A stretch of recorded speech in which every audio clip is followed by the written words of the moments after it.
പത്മരാജൻ മാഷ്ക്കെതിരായ ശിക്ഷാവിധി നിർത്തിവെച്ചുകൊണ്ട് sentence suspension application അംഗീകരിച്ചുകൊണ്ട് അദ്ദേഹം നൽകിയിരിക്കുന്ന അപ്പീലിൽ അന്തിമ തീരുമാനം ഉണ്ടാകുന്നതുവരെ ശിക്ഷാവിധി മരവിപ്പിച്ചിരിക്കുകയാണ്. ഇത് അസാധാരണമായി സംഭവിക്കുന്ന ഒരു ഉത്തരവാണ് എന്ന് തുടക്കത്തിൽ തന്നെ ചൂണ്ടിക്കാട്ടിയിരുന്നു. ഈ ഘട്ടത്തിൽ പ്രതിഭാഗവും പത്മരാജൻ മാഷും ചൂണ്ടിക്കാട്ടിയ ഒരു സുപ്രധാനമായ കാരണം പൗരത്വ ഭേദഗതി നിയമത്തെ, അതായത് CAA സോഷ്യൽ മീഡിയയിലൂടെ അനുകൂലിച്ചതിലുള്ള വ്യക്തിപരവും രാഷ്ട്രീയപരമായ വൈരാഗ്യം മൂലം ചില തീവ്രവാദ സംഘടനകളുടെ പിന്തുണയോടെ തന്നെ കള്ളക്കേസിൽ കുടുക്കിയതാണ് എന്നുള്ള ഗുരുതരമായ ഒരു ആരോപണമാണ് അദ്ദേഹം ഉന്നയിച്ചിരിക്കുന്നത്. അത് തള്ളിക്കളയാനാവില്ല എന്നുള്ള സൂചനകളാണ് ഹൈക്കോടതിയുടെ ഈ നിർണായക ഉത്തരവിലൂടെ പുറത്തു വന്നിരിക്കുന്നത്. ഗൗതം, അത് തന്നെയാണ്. അതായത് ഈ പാലത്തായി കേസ് തുടക്കം മുതൽ അടിമുടി ദുരൂഹതയുള്ളൊരു കേസാണ്. ഇത് നമ്മൾ മാത്രം പറയുന്നൊരു കാര്യമല്ല. ഇത് ഈ കേസുമായി ബന്ധപ്പെട്ട് ഈ കേസ് അന്വേഷിച്ച അബ്ദുൾ റഹീം എന്ന അന്വേഷണ ഉദ്യോഗസ്ഥൻ, അബ്ദുൾ റഹീം ഈ കേസ് അന്വേഷിച്ച മുൻ ക്രൈംബ്രാഞ്ച് DYSP ആണ്. അദ്ദേഹം ഈ കേസിൽ അന്വേഷണത്തിന് ശേഷം നൽകിയിട്ടുള്ള റിപ്പോർട്ടിനകത്ത് ഈ സംഭവം എന്ന് പറയുന്നത് ഒരു കെട്ടിച്ചമച്ചതാണെന്ന് അബ്ദുൾ റഹീം പറയുന്നുണ്ട്.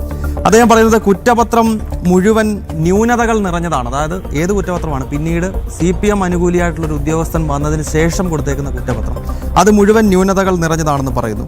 അബ്ദുൾ റഹീം ഫേസ്ബുക്ക് പോസ്റ്റിലൂടെയാണ് ഈ കാര്യങ്ങൾ വെളിപ്പെടുത്തുന്നത്. അദ്ദേഹം പറയുന്നത് ഇരയുടെ മൊഴി പലതും ഭാവനാത്മകമാണ്. ഈ കുട്ടി പറയുന്ന പല കാര്യങ്ങളും ഇമാജിൻ ചെയ്ത് ഓരോന്നിലും അവ്യക്തത നിറയുകയാണ്. ഇന്ന് പറയുന്നതല്ല നാളെ പറയുന്നത്. കുട്ടി പറഞ്ഞു കൊടുത്ത സ്ഥലമല്ല സംഭവം നടന്ന സ്ഥലമായി ഇപ്പോൾ രേഖപ്പെടുത്തിയിരിക്കുന്നത്. അതായത് ഈ അബ്ദുൾ റഹീം ഉൾപ്പെടെ ആദ്യം ഈ കേസ് അന്വേഷിക്കുന്ന സമയത്ത് ഈ കുട്ടി എവിടെയാണ് ഈ പീഡനം നടന്നുവെന്ന് പറയുന്ന സ്ഥലത്തല്ല അവസാനം പീഡനം നടന്നുവെന്ന് പറയുന്നതെന്ന് അബ്ദുൾ റഹീമാണ് പറയുന്നത്. ഈ കേസ് അന്വേഷിച്ചിട്ടുള്ള DYSP തന്നെ അദ്ദേഹത്തിൻ്റെ ഫേസ്ബുക്കിലൂടെ പറഞ്ഞതാണ്. മാത്രമല്ല ഈ സംഭവം നടന്നുവെന്ന് പറയുന്ന ദിവസം ഈ പത്മരാജൻ മാഷ് സ്കൂളിൽ എത്തിയിട്ടില്ല എന്ന് അന്വേഷണ സംഘം തെളിയിച്ചതാണ്. അപ്പം ഇത് വ്യക്തമാണല്ലോ. അദ്ദേഹം ഡേറ്റ് മാറ്റി പിടിച്ചു. അപ്പോൾ കാര്യങ്ങൾ വ്യക്തമാണിത് എന്താണെന്ന്. അതായത് ഞാൻ മനസ്സിലാക്കിയ ഒരു സംഭവം, ഇതിൽ ശരിക്കും പറഞ്ഞാൽ കണ്ണൂരിലെ CPM നേതൃത്വം ഉൾപ്പെടെ ആദ്യം ഈ കേസിൽ കാര്യമായ ഒരു ഇടപെടൽ നടത്തിയില്ല. CPMന്റെ കണ്ണൂർ ജില്ലയിലെ തന്നെ പല മുതിർന്ന നേതാക്കളും ആദ്യഘട്ടത്തിൽ ഈ മാഷെ അറസ്റ്റ് ചെയ്യണം എന്നൊരു നിലപാട് അവർക്ക് ശരിക്കും പറഞ്ഞാൽ ഉണ്ടായിരുന്നില്ല. കാരണം ഇത് വസ്തുതാവിരുദ്ധമാണ്. കാരണം ഇത് അന്വേഷണ സംഘത്തിന് മാഷിനെതിരെ ഇങ്ങനൊരു നിലപാടിലേക്ക് എത്താൻ പറ്റുന്നില്ല, CPM നേതൃത്വത്തിന് പറ്റുന്നില്ല. പക്ഷേ ആ സമയം നമുക്കറിയാം, പിണറായി സർക്കാർ അധികാരത്തിൽ ഇരിക്കുന്നതും തുടർഭരണം നേടിയതും ഒക്കെ തീവ്ര ഇസ്ലാമിസ്റ്റുകളുടെ പിന്തുണയോടുകൂടിയാണ്. വിശേഷിച്ച് SDPI അതുപോലെ തന്നെ ജമാഅത്തെ ഇസ്ലാമി പോലെയുള്ള ഭീകര സംഘടനകളുടെ പിന്തുണ കൊണ്ടാണ് പിണറായി വിജയൻ സർക്കാർ രണ്ടാമതും അധികാരത്തിലേറുന്നത്. ആദ്യഘട്ടത്തിൽ 2016 അധികാരത്തിലെത്തുന്നത്. അപ്പം ഈ കേസിൻ്റെ ഒരു ഘട്ടം കഴിഞ്ഞപ്പോൾ ഈ ഭീകര ശക്തികൾ ഈ വിഷയത്തിൽ മാഷക്കെതിരെ നിലപാടെടുത്തേ പറ്റൂ എന്നൊരു സ്റ്റാൻഡിലേക്ക് വരുന്ന ഘട്ടത്തിലാണ് CPM ഞാൻ മനസ്സിലാക്കുന്ന മറ്റൊരു സ്റ്റാൻഡിലേക്ക് എത്തുകയാണ്. അതായത് ഇനിയും ഈ അധ്യാപകൻ മോശക്കാരനാണെന്ന് ചിത്രീകരിച്ചുകൊണ്ട് മുസ്ലിം പ്രീണനം നടത്തുക. അതിനു മുൻപ് കണ്ണൂരിലെ തന്നെ CPM നേതാക്കൾക്ക് ഇങ്ങനത്തെ ഒരു നിലപാടില്ല. അവർ ഈ അധ്യാപകൻ്റെ അറസ്റ്റ് വേണമെന്നോ അല്ലെങ്കിൽ അധ്യാപകൻ മോശക്കാരനാണെന്നോ എന്ന നിലപാട് CPM അന്ന് ഉണ്ടായിരുന്നില്ല. പിന്നീട് തീവ്ര ഇസ്ലാമിക സംഘടനകളുടെ സമ്മർദ്ദം വന്നതിന് മൂലം CPMന് വളരെ വേണ്ടപ്പെട്ട ഒരു അന്വേഷണ ഉദ്യോഗസ്ഥനെ കൊണ്ടുവന്ന് ഇപ്പോൾ അദ്ദേഹം കഴിഞ്ഞ തദ്ദേശ തെരഞ്ഞെടുപ്പിൽ CPM സ്ഥാനാർത്ഥിയെ വിജയിച്ചിട്ടുണ്ട്. അങ്ങനെ ഒരു ഘട്ടത്തിലാണ് ഈ പത്മരാജൻ മാഷ്ക്കെതിരെ ഈ രീതിയിൽ തെറ്റായ രീതിയിൽ, അതായത് അബ്ദുൾ റഹീമിൻ്റെ തന്നെ വാക്കുകൾ കടമെടുത്തു കഴിഞ്ഞാൽ ന്യൂനതകൾ മാത്രം നിറഞ്ഞ ഒരു കുറ്റപത്രം സമർപ്പിക്കുന്ന ഒരു സാഹചര്യമുണ്ടായി. മാത്രമല്ല, ഞാൻ ഒരു കാര്യം കൂടി വായിക്കാം. ഈ DYSP ആയിരുന്ന അബ്ദുൾ റഹീം അദ്ദേഹത്തിൻ്റെ ഈ അന്വേഷണ റിപ്പോർട്ട് കൺക്ലൂഡ് ചെയ്യുന്നത് ഒന്ന് വായിക്കുന്നത് അത് വളരെ ഇതാവും. അതായത് അദ്ദേഹത്തിൻ്റെ റിപ്പോർട്ട് കൺക്ലൂഡ് ചെയ്യുന്നത് ഇങ്ങനെയാണ്: considering the above facts and circumstances, witness statement and evidence, the allegation attributed against person are baseless, false, fabricated and politically and communally motivated.